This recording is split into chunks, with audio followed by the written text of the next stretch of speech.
સુરતમાં વિદેશમાં ઇમ્પોર્ટ એક્સપોર્ટના નામે 2.68 લાખ રૂપિયાની છેતરપિંડીનો ગુનો અડાજણ પોલીસ મથકમાં નોંધાયો હતો.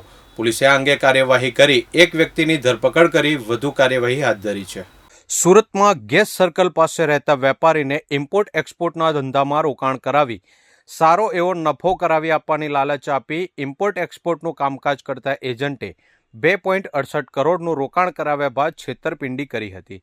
ઉપરથી વેપારીએ તેમના રોકાણ કરેલા નાણાંની માંગણી કરતા યુકેથી ભારતના કોઈપણ એરપોર્ટ પરથી ગાયબ કરી દેવાની ધમકી આપી હતી.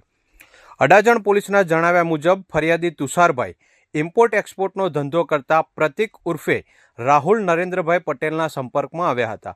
પ્રતિકે તેમને અમારી સાથે વેપાર કરો, તમને સારો એવો ફાયદો ઘર બેઠા થશે અને તમારા નાણાંથી વિદેશમાંથી કાફે અને હોટલમાં ઉપયોગમાં લેવાતી વસ્તુઓ મંગાવી અહીંની હોટલો તથા કાફેમાં સપ્લાય કરીશ, તેમાંથી નફો મળશે, તે નફામાંથી હું મારી ટકાવારી કાપી તમને નફા સાથે નાણાં પરત કરીશ તેમ કહી વિશ્વાસમાં લીધા હતા.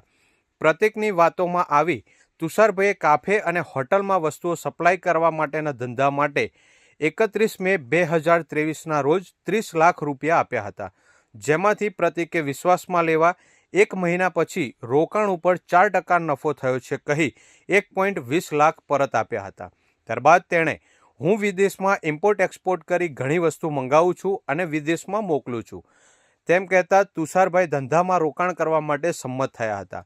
પરંતુ તેની પાસે ઇમ્પોર્ટ એક્સપોર્ટ લાયસન્સ માગતા પ્રતિકે તમે ચિંતા ન કરો, હાલમાં મારી પાસે લાયસન્સ નથી, પરંતુ આવતા જતાં હું તમને લાયસન્સ બતાવી દઈશ હોવાનું કહી વિશ્વાસમાં લઈને ભાગીદારીમાં ધંધો કરવા માટે ટુકડે ટુકડે કરી રૂપિયા 2.68 કરોડનું રોકાણ કરાવ્યું હતું. નાણાં રોકાણ કર્યાના 2 વર્ષ થવા પર તેની પાસે નાણાંનો હિસાબ માંગતા નફા સાથે નાણાં પરત આપવાનું કહી હાલમાં નાણાં ધંધામાં રોકાયેલા હોવાથી થોડી વાર લાગશે અને વિદેશથી માલ આવી ગયો છે જે ગોડાઉનમાં પડ્યો છે. અમુક માલ કન્ટેનરમાં આવે છે અને અમુક માલ ગાડીમાં લોડ થઈ આવવા માટે નીકળી ગયો છે તેવું કહી ફોટા મોકલતો હતો. જોકે તુષારભાઈએ તેમના રોકાણ કરેલા નાણાંની અવારનવાર માંગણી કરતા ખોટા વાયદાઓ આપી સમય પસાર કરતા તેની ઉપર શંકા ગઈ હતી.